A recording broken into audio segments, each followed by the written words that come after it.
palalabasin nila tayo ang destabilizers.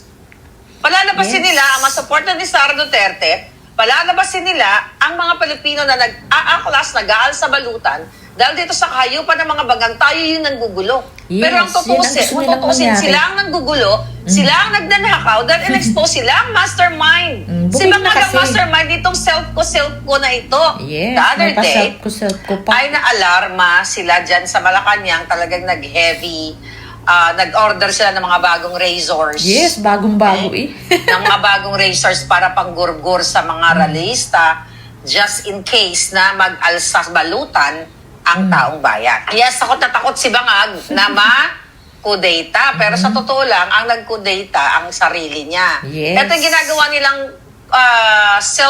self-kudeta, okay? Self-ko para i-justify na kunyari may nadidestabilisa ng gobyerno. Para humingi siya ng emergency powers. Yes, More than that, ang gusto nilang kontrolin talaga ang kalayaan natin magsalita, kalayaan natin magmura sa mga sabay mura, kawatan. So, hindi nila makontrol sa kabila ng kanilang mga ensimadang mga balahura, mga dugyot, hindi kaya ng vlogger nila. Yung mga itsura na parang ano tawag ito, mga mukhang palakampuyat. Pero yun pala, ipakunyari lang. Kasi nga may nabasa rin ako na news na parang sinasabi ni Gibo na maglabas doon ng ebidensya para kung talaga daw merong parang self ko na sinasabi kasi parang wala sinungalingan ni Gibo na merong ganon. Pero ang sabi nga kasi parang self ko to parang pinapalabas lang nila yan para makapag-declared nga sila at mabigyan ng additional power si Marcos Jr. para makontrol niya kung ano man yung gusto niyang kontrolin.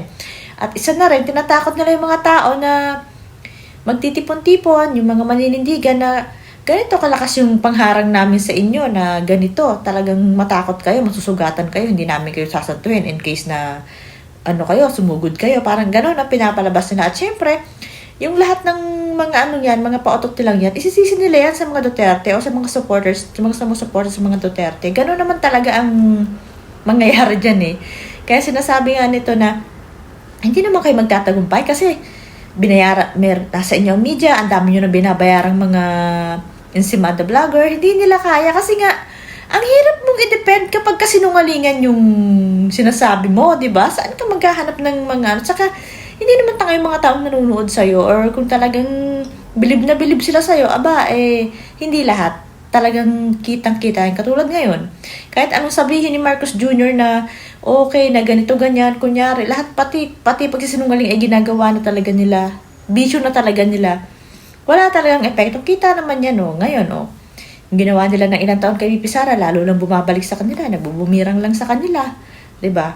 Tapos yan nga, may pakunyari silang ganyan para lang makapag-declare sila ng additional power or martial law kasi nga, tagilid na sila kasi nga ang dami nang nagsasalita at booking na lahat ng turo na ang mastermind ay talagang itong si BBM at si Romualdez. The other day, ito. ay na-alarma sila dyan sa Malacanang, talagang nag-heavy, nag-order sila ng mga bagong razors. Yes, bagong-bago, kumikislap pa. Ng mga bagong razors para panggurgur sa mga ralista, just in case na mag-alsa balutan ang taong bayan. Yes, takot si Bangag na kudeta, pero sa totoo lang, ang nag-kudeta ang sarili niya.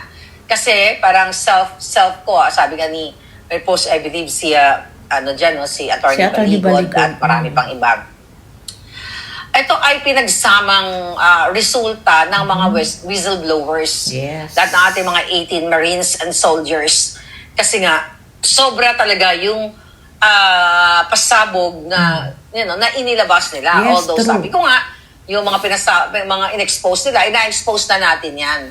So nakita nyo naman yung pattern kung bakit gagawin ng mga bangag na ito na kunwari mayroong nagpa-plot na i-destabilize ang gobyerno ni Bangag, pero ang totoo, sila naman, siya mismo ang nagde-destabilize o na nagde-destabilisa sa gobyerno natin. Yes. Diba? Senyalis ito na tinatakot talaga nilang taong bayan. True. Na oras na kayo ay mag-alsa balutan at maninindigan, ganito pag pumunta kayo dyan sa Medjola, sa inyo parang masusugatan kayo. Tingnan nyo, nakita nyo yung purpose ng gobyerno ni Bangag.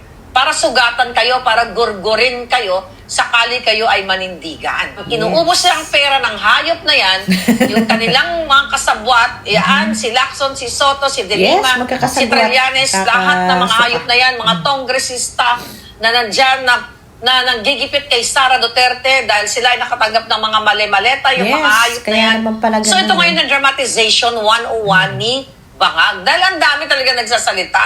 Ito yung ginagawa nilang self-co data, okay? Self-co para i-justify na Yes, kunyari may pakululang nadidestabilisa nila. ng gobyerno. Para humingi siya ng emergency Yun, powers. yun. And more than that, ang gusto nilang kontrolin talaga ang kalayaan nating magsalita, kalayaan nating magmura sa mga putang inang mga Sabay mura. kapwatan. Kaya gusto niya, more than that, emergency powers through Congress. Yes, ang gusto true. niya, emergency powers through self-co data na kunyari nga, merong gustong Naku, malapit magpatumba na sa mag-declare gobyerno, ng martial pero law ang ng nagpapatumba sila mismo dahil addict, di ba, addictus, kawatan, Yes, ang pulboron, sinalunan niya lahat kasabwat ng kawalang sila, hayaan. di ba? O, kumusta na yung alitagdag? Sige na. Walay na, naku. Kumusta na yung mga malalaking Pakulo lahat. sindikato? Wala kontrolin. Yung mga malalaking negosyante, Yes, kasabwat din kasabwat. ni Bangag. So, ang palalabasin nila, tayo ang destabilizers. Grabe, no? Palalabasin nila ang mga supporter ni Sara Duterte, palalabasin nila ang mga Pilipino na nag-aaklas, nag-aal sa balutan, dahil dito sa Yung mga hayupan ng mga bagang, naninindigan. tayo yung nanggugulo.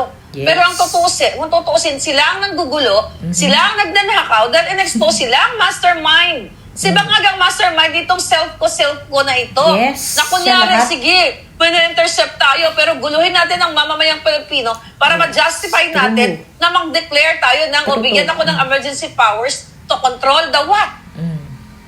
Ang emergency power na gusto ni Bangag, to control the budget. Yes. Para gusto Kanya nila, lahat. kunyari, may control para daw ang presidente ay may control para sa Mga pakulo na. pondo ng bayan para mailaan sa mga mamamayang kaluluoy. Ito'y lahat kadyotaan. Gusto ko yung kontrolin. At gusto nila yung sa social media kasi very powerful. Tandaan ninyo si Pangulong Ayun. Duterte nanalo tra social media at napakalakas natin talaga Yes. sa social media since 2016 yung nagmamahal kay PRRD. Kaya nga, si Bangag sumakay sa mga Ayun, Duterte. true. Di ba? Sumakay sa mga Duterte. Okay? Tayo'y nabudol. Akala natin ay para sa pagbangon muli, chucho, yung pala, para sa pagbangon nila. So gusto Yes. nilang kontrolin ngayon yung narrative sa social media. Kasi talo sila dyan eh. Yes, Kasi ang wala. Marcos pa Ang nga, gugaling si ng mga... Satanas, nagbabayad pa DDS. ng, di ba sabi ko, si Satanas pa lang, 5 milyon na binabayad Grabe, niya no? doon sa Laki ng sweldo chumup-chup ng ng mga- buto ni Ano nila? Ito pa, oh. Remember that? Yun ang troll firm. Okay?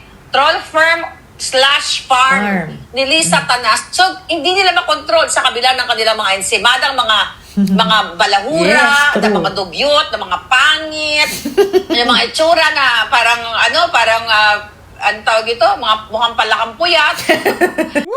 O, ayan, di ba? Naalarma sila kasi nga, sukol na eh. Nasusukol na sa dami na nagsasalita, sa dami ng mga pasabog, na iisa yung, iisa yung tinuturo na talagang ang mastermind ay si Marcos Jr. Ayan, tama, napapraning nga kung ano-ano nang naiisip nila sa bagay. Magaling din kasi nga, kung gagawin nila na kunyari ay may ganito sa kanila, yung kung ano sinasabi, syempre nga naman, ang palalabasan, magkakasagwat naman sila eh. Kunyari, ay sa Congress, sa Senate, kailangan ng ganito, ganyan, kailangan mag-declare din ng ganyan. Sila din. Magagawa talaga nila yung gusto nila. Pero, yun nga, hindi naman sila magtatagumpay ng pagmatagalan. Walang forever sa pwestong kinalalagyan nilang yan. Yung tatay nga niya, 20 years natapos di ba? Kahit pa, nako, at saka malabong mangyari yung nangyari sa tatay niya, nako, magkakabakbakan na yan kapag hindi siya umalis dyan. Ngayong taon na to, naramdam ko yan, parang may matatapos na talaga eh. Sana na ipakinggan natin panalangin natin. Alayan mo yan, talagang pananakot ang nila, iisa lang yung ginagawa nilang pattern, pananakot sa lahat. Kasi nga, ibig sabihin, kung kayo sumugod kayo, kung may plano man kayong ganito, ito yung sasalubong sa inyo. At saka handa kami na kahit anong mangyari, masaktan kayo, ganon. Wag lang kaming mawala sa pwesto, parang ganon. Tapos yan nga, pakulo talaga nila yan. Kasi magkakasagwat naman eh. May pakunyari pa nga na pinapasinungalingan daw ni Gibo, ni DND, na maglabas na ng ebidensya kung meron talagang nabubuong ganyan. Pakulo nga lang nila. Natataranta nga sila kaya sila gumagawa ng ganyang pakulo na anytime kailangan ng additional power ni Bangag para nga naman makapag-declare siya kahit anong gusto niya at kahit anong gusto niyang gawin, magagawa niya, 'di ba? Yun lang yun. Tapos, yung mga ganyang style nga nila, isisisi nila lahat yan sa mga Duterte na naman. Grabe, no? Ay, napakasama na talaga ng ginagawa ng mga tos. Pero, yun nga, hindi nyo naman kasi mapapanindigan yun ng pangmatagalan. Kita mo ngayon, may mga bumabaliktad na kasi nga nangangamoy. Hindi nyo kaya talunin si BP Sara eh. Tapos yung impeachment, wala na rin yan. Nangangamoy nga na rin. Kaya, ang choice nyo na lang talaga, wala nang iba eh. Yan, kunyari may gulo, na isisisi nyo sa mga mga supporters ni BP Sara, para makapag-declared kayo ng martial law na nga. Hindi kayo, yun nga naman, hindi mawawala sa pwesto, lalo lang magkakagulo. Sa panahon ngayon, kung i-declare nyo yan, parang hindi papatulan eh. Parang lalo lang gulo ang mangyayari. Kasi, kahit gaano pa kayo kadami, mas marami pa rin sa inyo yung mga tao eh. Yung mga maapektuhan. Saka, na to eh.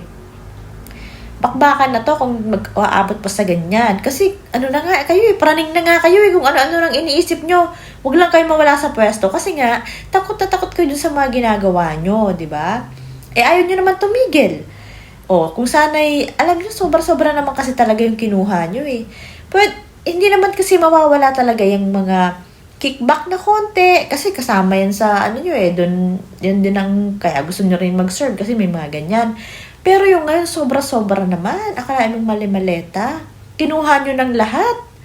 Napakarami pa ng pera ng Pilipinas. Ngayon lang natin nalaman. Doon sa ka-PRRD nalaman natin na maraming pera. Kasi nga, natustusan niya yung COVID. Na may mga napagawa pa rin siyang project. Yung sa inyo, sinobrahan nyo naman. Ang dami palang pera na nilagay nyo lang sa maleta. Na kinuha nyo lang na magkakasagwat kayo. 'Di ba? Paano kayo katutuwaan ng mga tao? At saka hindi na mawawala sa isip ng mga tao yung ginawa nyo. At mulat na yan. Kita nyo ngayon sa survey, sinusuka talaga kayo ng mga tao eh. Kaya kahit na anong pananakot nyo, sabi nga ni Maharlika na kahit pa yung mga insimada nyo na ang papangit. Grabe. Yung mga bumibira kay BP Sara talaga namang hampapangit. Sabi nga nito parang mga puyat na palakado eh. Diba? Saka ba yan? Mga kinukuha nyo mga sabi nga nung isang vlogger, mga putyo-putyo lang. Paano kayo paniniwalaan ng mga tao niyan? Ang dami nyo naman pera, ayaw nyo man lang bawasan.